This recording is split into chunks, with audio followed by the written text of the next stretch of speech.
Salut tout le monde, j'espère que vous allez bien, c'est le Wrestling News et au programme de l'émission d'aujourd'hui vous aurez le résumé de WWE SmackDown et on terminera avec la boss Sasha Banks. Mais débutons donc avec le résumé de WWE SmackDown. Alors au niveau du programme, vous allez avoir un Miz TV, vous allez avoir le Tour of Force match entre Becky Lynch et Mickie James. Et on terminera également avec qui sera le challenger numéro 1 pour le titre de la WWE.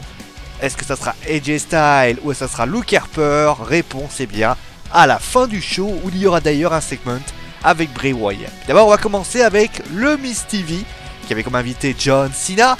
Et le Miz a commencé à critiquer John Cena. Il a dit voilà qu'il en avait marre de voir John Cena truster les hautes sphères de la WWE.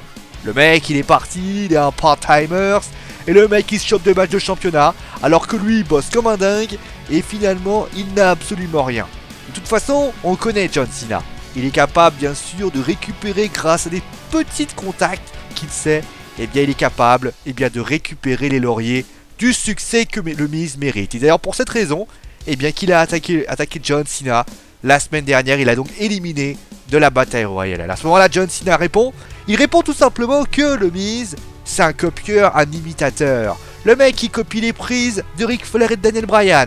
Il imite, il humilie, caricature Daniel Bryan. Le Rock, il arrête pas de s'amuser à faire pareil. Il a la même personnalité que Chris Jericho. Donc finalement, celui qui est à blâmer, c'est pas lui, c'est le Miz. Et à ce moment-là, en disant cela, il fait une petite menace. Si jamais il continue à l'embêter et que si jamais ça commence à le faire chier, il sera a dead man, en clair un homme mort. Maryse, entendant ça, réagit, met une énorme claque à John Cena qui voit Nikki Bella arriver, qui lui fait hey mec, enfin hey meuf, touche pas à mon mec. Voilà ce qu'elle a dit. Donc voilà un petit peu ce qu'elle a dit. Donc le premier, d'ailleurs je vous rappelle, la semaine prochaine, Carmella et James Ellsworth feront face à Nikki Bella et John Cena pour la toute première fois de l'histoire de la WWE. Bon allez, le premier match à leur lieu, c'est bien sûr Becky Lynch contre Mickie James. C'est un Tour of Force match au meilleur des trois tombés.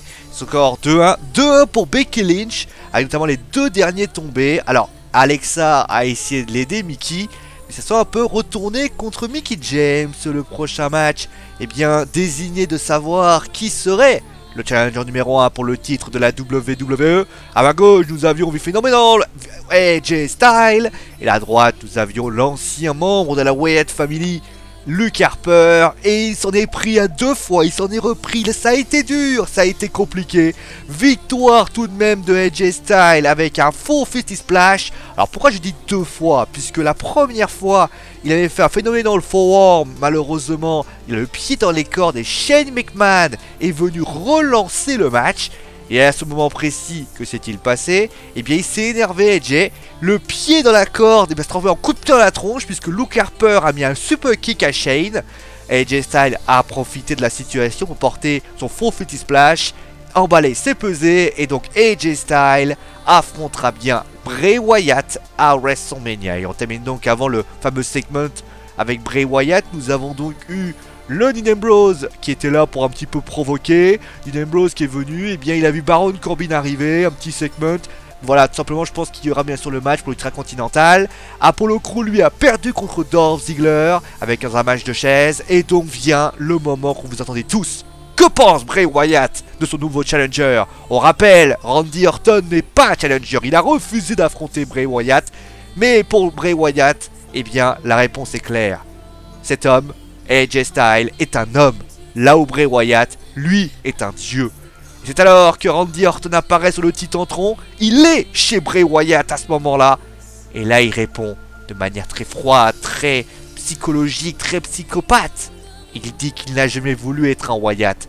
À l'époque, quand il disait si on peut pas les battre, si on peut pas les battre, il faut les rejoindre.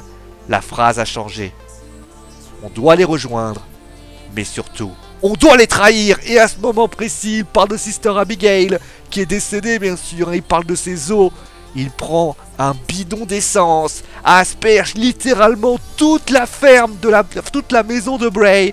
Bray étant perdition à ce moment-là, on l'a jamais vu comme ça. Bray est à genoux, implorant Randy Orton de ne pas faire ce qu'il a à faire, mais il n'écoute pas. Randy Orton ira bien à WrestleMania pour le titre de la WWE. Et plus important, il allume une mèche, lance la lance, et toute la famille Wyatt, eh bien, Sister Abigail, en tout cas tout Bray Wyatt qu'il est, voit tout simplement sa maison être en feu. Voilà un petit peu ce qui s'est passé, ce moment, eh bien, conclut le show. Voilà, vous savez tout. Eh bien, maintenant, on va passer à la boss Sasha Banks, qui affrontera d'ailleurs Nia Jax à Fastlane. Alors, on parle souvent d'un heel turn, c'est programmé, hein, c'est programmé depuis quelques temps. Alors, soit il arrivera à Fastlane, notamment, il a parlé du fait qu'elle serait dans le coin de Bayley, soit il arrivera dans les prochaines semaines. En tout cas, les plans sont assez clairs. Cela va confirmer le fait que Nia Jax, Sasha Banks, Charlotte et Bayley vont s'affronter à WrestleMania dans un Fatal 4-Way. Ça, vous le savez. Mais en tout cas, ce moment où vous deviez avoir Sasha Banks contre Bayley à WrestleMania a été reporté au SummerSlam. En effet, le heel turn de Sasha va entraîner bien tout bonnement le match du côté du SummerSlam, Sasha Banks contre Bayley. Voilà, vous savez tout. Donc la fin du Wrestling News, j'espère que l'émission vous a plu. Et bien, alors, juste fini, on ne sait pas ce que deviendra Charlotte et Nia Jax malgré tout, alors que les deux s'affronteront. Voilà, c'est terminé. C'est là donc la fin du Wrestling News, j'espère que l'émission vous a plu. Demain au programme, on aura le résumé de NXT. On parlera également de Finn Balor. Sera-t-il là, ne sera-t-il pas là? En tout cas, moi, c'est toujours un plaisir de faire cette émission avec vous. Ce soir, Resident Evil 7 à 21 h en live. Je vous fais des gros bisous et je vous dis bien sûr à demain. Allez, ciao tout le monde!